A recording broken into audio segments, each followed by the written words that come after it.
So today on Scares and Sparks, I'm going to be showing you how I built this guy. He is a 6.5 foot tall animatronic werewolf. He's my most ambitious animatronic project yet. So please stick around to see how I did it.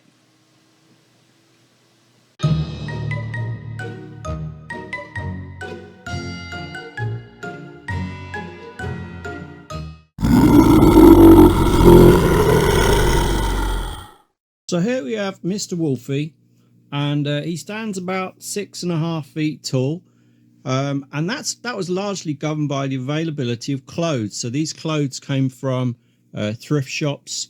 I think that's like a 2XL shirt with the longest pants I could find, and the boots were actually a kid's boots, which is why they look a little bit out of proportion, but I don't think you notice too much once you get claws sticking out. The hands and the head, the mask, were both masks from Spirit Halloween, bought in their sale at the end of the year. The mask is completely foam filled with solid Loctite foam, and then it has a plastic shaft on the bottom of it which enables me to mount it. And he hasn't got any sparkling eyes and his jaw doesn't move, but it still looks pretty creepy, I think. Any holes in the mask I basically blocked up with things like black rubber, and then in some of them I actually put some paint as well, like in his ears and stuff. So he looks pretty consistent. Bought this extra fur on Amazon, which is a pretty close match, so he got a bit of a neck. You can also use bits of it out of different sections of his shirt. Also put some around his sleeves, in his leg, and more on his leg there, and then a little bit around his little toesies as well, which are 3D printed and painted. What I'm going to do is, I haven't got very many build video sections for him. What I can do is take his clothes off and show you the inner workings and how he goes together. He's not fully finished, but all of his structure is basically there. What I can show you is a few things. First of all, his legs are made with 2x3 pieces of wood. They are deliberately broken at the knee and put staggered so that I can actually give him some bend to his legs. You'll see here his leg is bent, it's not straight up. Looks much more natural if you do it that way. These go all the way down to the base where they're bolted in underneath, and then I cut holes in the bottom of the shoes to just literally slide over the top of the bases. Seems to work pretty well. Now, for padding out his thighs and his calves, good old-fashioned supermarket bags stuffed full of rolled up bits of newspaper. Simple as that. Any bits of fur that are sticking through are just stuck on with glue. The two legs come up to effectively his hip area, where they go into this solid board. There's a little speaker mounted on top of the board here on top. And then to give him a little bit more of a waist, he's got this piece of plastic pipe which goes around the front. You'll see there's a little screw here that enables me to actually hook the fly of his pants, his trousers, onto there to keep them up. If I go around to the other side, you'll see there's a similar screw sticking out the back here, which allows me to do the same. And you might notice he's got this weird kind of long kind of thing hanging down the back of his pants. This is for a spring. So this whole thing tilts forwards, and the spring definitely helps in standing the guy up again, and else you have a lot of weight to move about. Actual mechanism for there, really simple. There's a hinge in there. You can see it's just a standard door hinge. A few bits of wood stuck together, and then you have one metal arm which goes to a high torque servo, which has a metal arm on the end of it. This is a 40 kilo servo. Cost me only about $11 in AliExpress. If you buy it on Amazon, it's probably about 25. But it's got plenty of power to move this guy backwards and forwards. And it goes off to a servo controller, which I'll get to later on. To prevent the arm going too far forward and him tipping too far forward, a simple block of wood. You can change this up, make him lean further or or less far. I mean, when he moves forward, he moves pretty jerky, so got to watch he doesn't tip over. Now the arms, I try to keep the upper torso as light as possible because of the weight. So here what you actually have is some metal wire, came from Dollar Tree, and it's just hot glued together into a basic sort of chest cavity, and then there's a piece of thin 2mm EVA foam stuck on, just with some zip ties, and then has some little bits of tufts of hair again to stick out for where things are going to be. Now his arms are made of much thinner material. You can just see them here. There are little bits of hardwood I had laying around, like 1/8 of an inch thick and 1 inch wide. And this one actually moves, which is why it looks like there's some sort of pivot there. And then we've got pool noodle over the top with a little bit of extra padding as well, much like this one is done, just to give him a little bit bigger bicep. Then similarly we have more pool noodles up on his shoulders, and then his neck cover mechanism is basically just a piece of plastic from a flower pot, which has then got 2 screws securing it and the fur glued on. So to get Wolfie's neck covered, you can see his neck here, it's got the servo mechanism. Obviously you don't want that sticking out his collar. What I've got here is basically just an offcut of plant pot, plastic plant pot. You see inside here there's a wire frame made of florist wire, which is hot glued to make a basic chest cavity, and then I have a piece of very thin 2mm foam which stretches over it, stops the line being visible, makes it look more like a chest. And in operation, this whole thing tilts at the bottom and moves him forwards. There's also under this here, you actually have a swivel mechanism with a servo. So if I turn him manually, you'll hear the servo. So you can turn his head around. Similarly then, there's a servo linkage here, which enables him to move his arm as well. I'll get onto those separately. The gloves are actually held in position with a couple of clips, and then the fur hot glued over the top of the edge of the glove, so you can't see the fur. But if I sort of scroll in there, you can see that the glove is just sitting on the actual piece of wood with a little bit of foam around it. It's good enough to hold it all in place, just a little bit of hot glue. And the other one is basically the same, except is hinged. Effectively is actually bolted fairly solidly into the corner of the thing, like there, with 2 screws. So it's in a fixed location. His elbow is fixed as well. And this guy's elbow is fixed too. It can go up and down a little bit, but you'll see when he swipes that his arm tends to drop down anyway.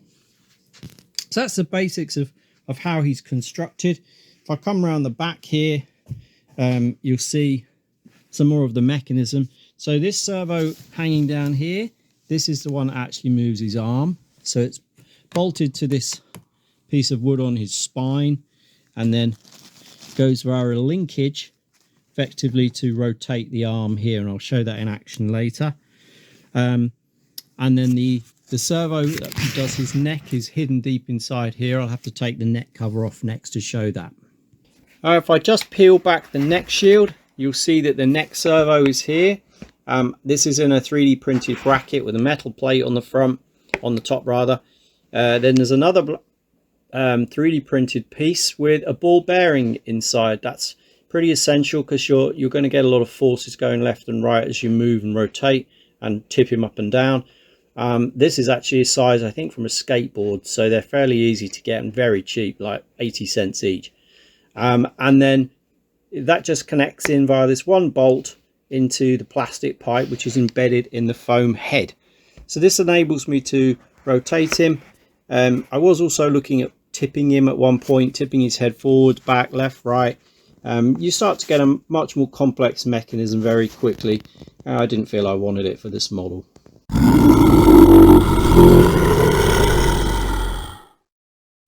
So as I said before, the electronics are not quite finished at this stage. Just give you a brief walkthrough of it. You've got a 12-volt lithium battery, could also be powered from a 12-volt transformer. Goes up to a little power supply board here. This one generates 5 volts out, and that powers this little Pololu 𝗖𝗍𝗱𝗲 servo controller. So all of the 3 servos are hooked into here and then can be programmed. It's also got 3 output connections, and these go into a little audio player board into 3 input pins. When one of those fires, it will play the relevant track from the little micro SD card which is in here. Very simple. Then that just connects off to this little speaker. This is a little 5-watt speaker from AliExpress. They cost about $2.50 each. I found they are massively improved in sound if you put them in a simple cardboard box. I've just covered the thing in black duct tape just to basically give it a basic waterproofing. So this thing's going to be outside. All this electronics is going to be inside a box as well, but it just gives you an idea of how it sets up at the moment.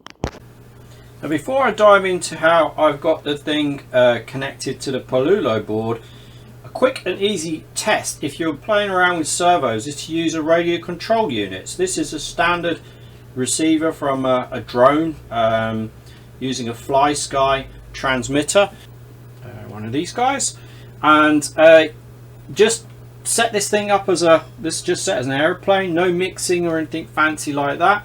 What I can do is I adjust these little knobs. I can get him to do things. Excuse me, I'm trying to hold it at the same time as do things.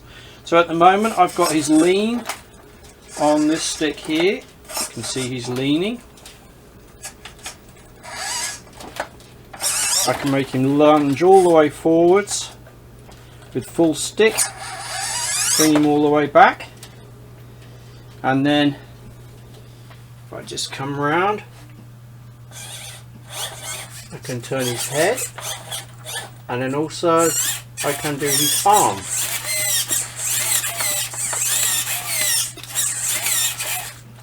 So a combination of three are going to be put into the Pololu board along with the sound player, and then we're going to be able to actually animate him. So what we're going to do is we're going to have him basically wake up when he gets a PIR trigger of someone there. He's going to be looking around and growling. Then after that he might go a little bit crazy. He might start howling at the moon and swiping his arms around. So I put the Pololu board back in place, which is in here. I've only got 2 audio outputs out. The reason is I want to have an input actually to this, a PIR input to wake the whole thing up. Powered by my same little regulator, which is getting pretty warm, which means the thing must be actively driving one of the servos. What I'll do is look at the Pololu software, and I'll show you how you can configure that and basically get pretty much any sequence you want working on it. So one of the last things to do is tidy up the electronics on it. I've got these 3 boards flapping around. Now one thing to note is as I've gone through and finalized pieces of it, rather than using plugs, I have soldered the wires where possible. You don't have to, you can just keep it all plugged in if you like. You've got lots of these little pin headers to use, but I know very well the soldered joints are going to last better. I've got a random plastic box here. I think it came from a kit of parts, I don't know. I'm going to basically just screw it onto the inside of this wooden piece and then put the electronics in with as minimum number of holes as possible to minimize how much I have to seal up. So got the electronics in a box. I've basically come out the sides with the servo wires. I've come out the bottom with the power and the PIR, and also the speaker out the side as well. So the idea is they just go to where they need to go. There's a bit of slack in the wires, which it has to have for when it's moving. I've replaced the power connector with my favorite type, which I use for all my 12-volt props. The boards are simply, hot glued inside. Hopefully they will withstand the heat. And that basically completes the build.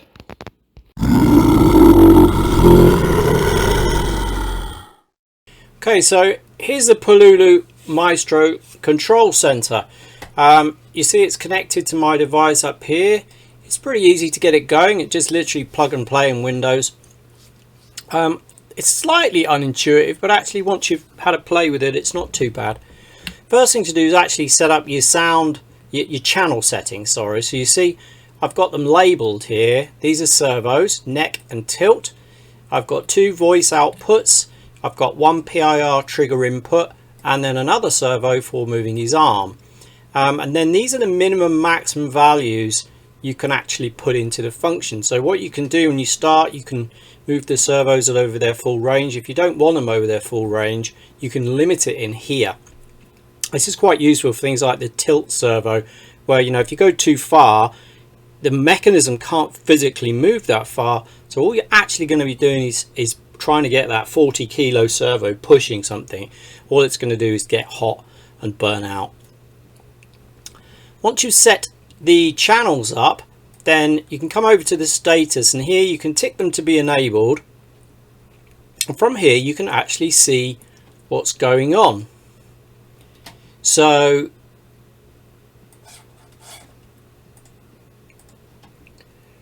can see what's going on. So I can rotate his neck,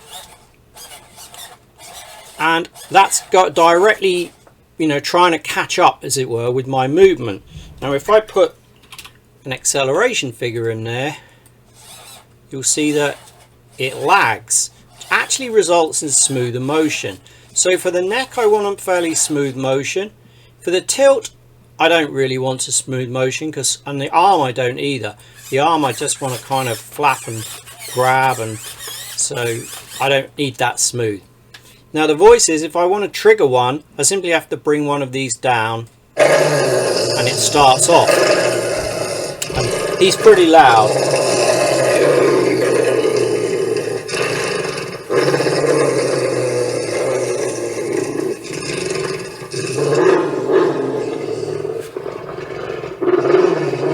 And also goes on for a long time. The other voice channel will do a different type of sound. And then the PIR is the one that I haven't looked at yet. You can see it's set as an input, and you can see it's actually measuring, you know, it's fluctuating down the bottom. So when I put a PIR or a sensor to start the thing on, you know, as I press the switch or PIR triggers, this will jump up and allow me to do things. So what you can do with this is set up sequences. So what you see here is I've actually detached this. This was a panel in all of these different tabs here, but I've detached it so that I can see both at once. So what you can do is set up different movements. So for example, head rotate slowly comprises of, in this case, you know, 6 frames, and I can get it to replay it once I've recorded it. So I'll just quickly show you. It moves it to one side, the other side. He's also going to do a bit of a growl. And then I'm going to stop it.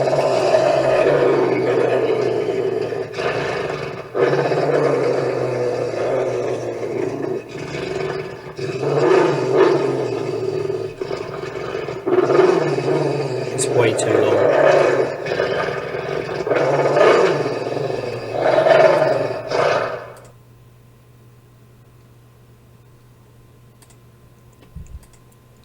Now, in case you're wondering, well, why did it start doing those things? This is where you can actually show it. So the first thing it's to do is frame 0. If I load that, look at all the sliders at the top. They will move.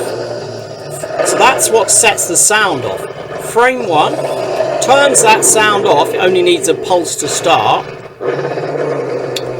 And then you'll see as I step through them, he's basically just moving his head left to right. So, and then he does a little bit of a tilt at the end, back into a straight position. That's just one example of what you can do. So you're probably wondering, well, how on earth do you record all of those things?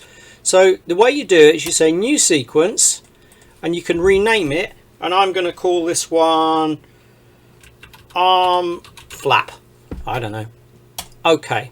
Now you see these are the stable to servos. Now what I can do is as I move them, so this is going to be my first frame. I'm going to say save frame, and look, it appears down the bottom, and that's basically just a copy of this lot. If I move this over right over here and save frame, it's now got the other position, and if I move it back to say there and save frame, I've made a 3-frame sequence. So now you can play it back, and it's playing it over and over because I've got the loop button. So let's stop that. Now interestingly, each one of those is supposed to last half a second, so 1.5 seconds total, which I don't think the servo can quite move fast enough to do it. So what you can do, you can actually adjust all the times, and I'm just going to put them all at 1 second. So now the whole mechanism of frames should take 3 seconds. You see, it could actually keep up that time. So that's as simple as that to make what they call a sequence. So a frame is a selection of all these different positions. A sequence is a set of frames linked together, and then what you can actually do is put them all into a script. So you can do copy sequence to script or copy all sequences to script, and what you get is basically all of your sequences that are in your list here, all written out in this kind of code. And the code, you might recognize maybe the odd number here or there. Things like 500 is 500 milliseconds for how long something's going to be. So the basic structure, and I had trouble finding this online, so it's worth just explaining. You got a begin sequence and a repeat, which basically tells it it's going to start here, it's going to run each of these subroutines and then repeat. So it just goes around an endless loop. Anybody who's familiar with an Arduino will recognize this as a loop function. The head rotates low is set as a subroutine. So if I scroll down, you'll find the subroutine head rotates slow, and then this is basically all of the positions of the servos for in frame 0. 8,000 being inactive, so these are the ones that are set for trigger levels, and then you've got frame 1, 2, 3, 4. So you see some of the numbers start to change.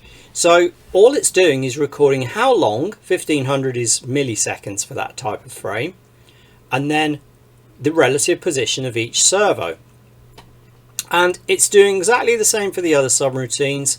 I've even got one in there called quiet, where everything effectively gets turned off, no noise, no movement, and I say that one's 5 seconds long.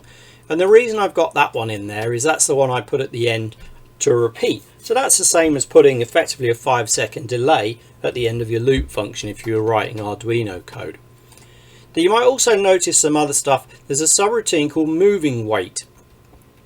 Now what this does, we talked earlier about how you can try and make the servo move too fast by giving it not enough time to get to its position.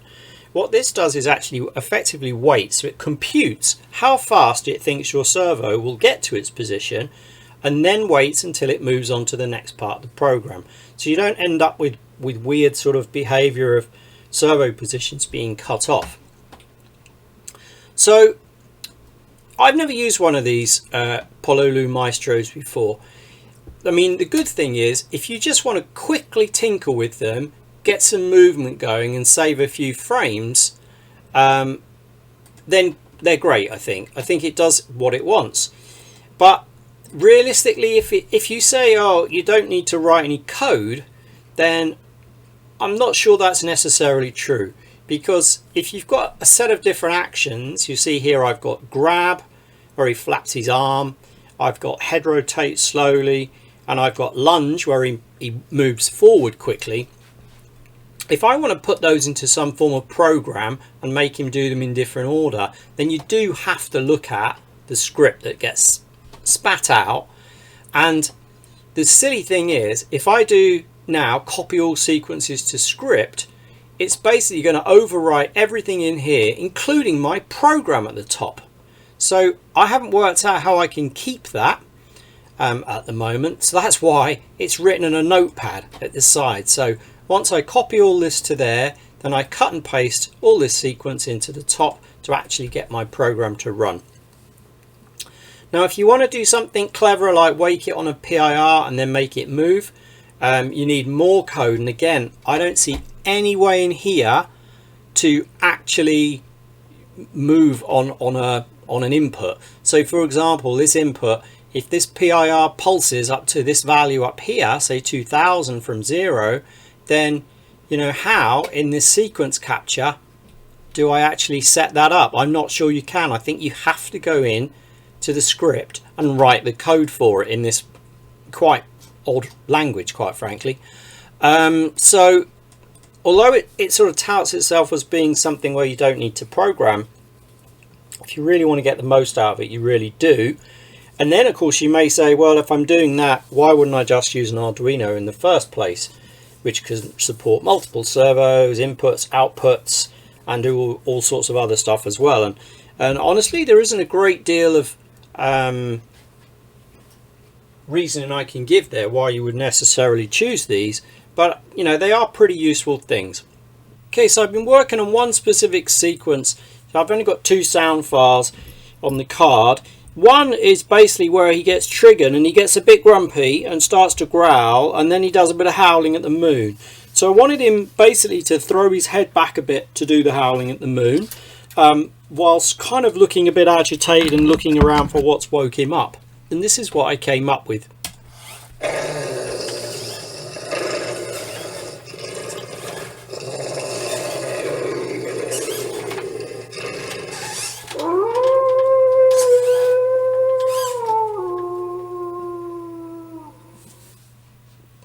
So that's just one of the little sequences you could play.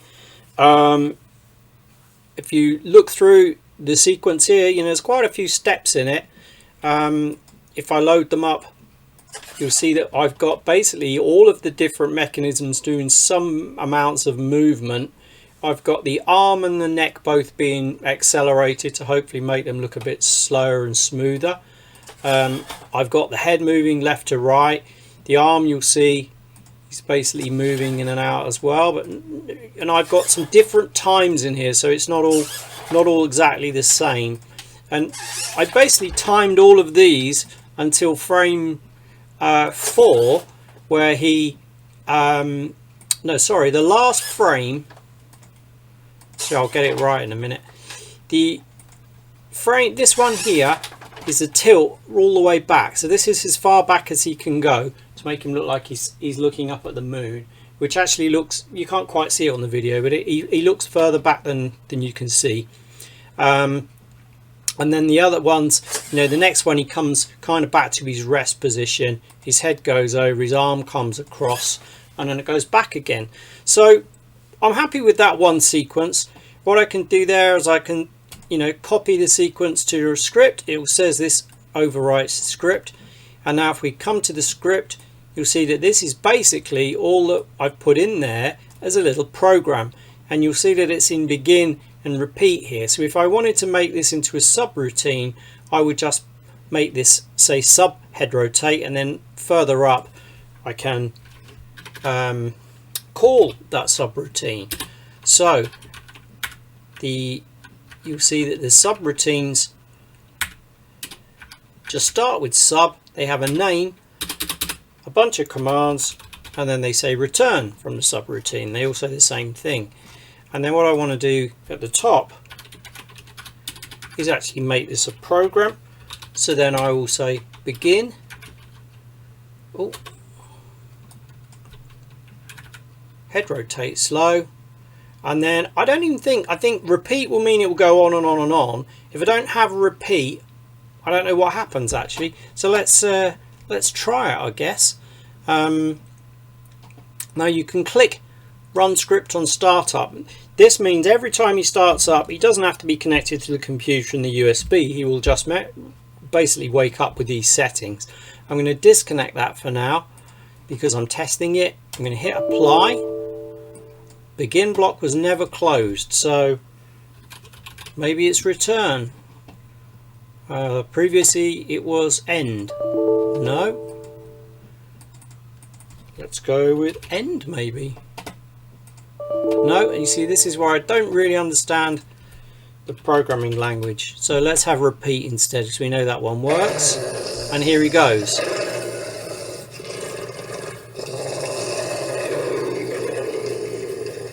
And interestingly, he's not moving any servos. So clearly I've done something a little bit wrong. Okay, so now I've put together the little lunge sequence. Just stepping through it. If I load each frame, first thing it does is make some noise, gets him ready to move. Next frame he's actually leaping forwards, and then from that point on he does a combination of moving his head and moving his arms. If I play the whole sequence,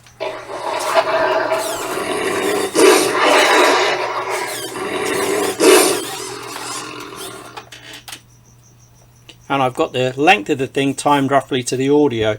I could obviously make it longer or shorter or whatever, but for now I'm pretty happy with this one. Last thing to add really before we can call him kind of finished is how to wake him up. So I'm going to use a PIR sensor, absolute standard PIR sensor.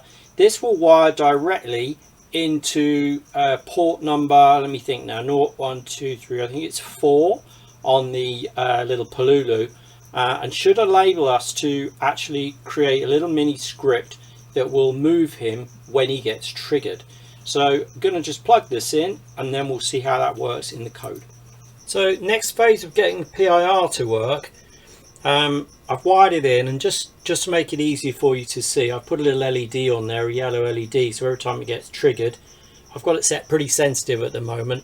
You'll see that the slider on channel 4 jumps up and down, basically depending on whether it's triggered or not. So what we can do is we can use that. I'm moving my hand in and out at the moment here to trigger it. Can use that to then start off the actual werewolf moving. Okay, so I've added a PIR sensor. Following the instructions online, you've got to add it into the script. So let's have a quick look at how that affects the script program. Basically you put, instead of having begin and repeat around these, you've got an extra begin while repeat in here. So number 4, that's the channel I'm using, gets the position, so it reads the position, and then it says if it's less than 150, basically you wait there. So then if it's more than 150, it jumps out of the loop and reads and then runs through these subroutines. So you can see that when it's not being triggered, the value is around 0. If I trigger it, it goes about 156, not for very long. I can adjust that of course on the device. So basically it sits here until it's triggered, then it will run through this sequence, head rotate, then lunge, 5 seconds of quiet, and then go back to the start again. So with one little Pololu Maestro board, we've basically got 3 servos running. We've got 2 outputs to an audio player. They can also trigger lights as well. I could tee off those to some lights and make them flash. And then also, you know, you've got the fact that the thing can be woken up from a PIR. So you can do everything that you could do in a little Arduino. You know, is it easier in this thing? Not sure really, but why don't you see? So what I'm going to do now is, the next thing I need to do with him is completely button him up, finish off his wiring, and then give him another test.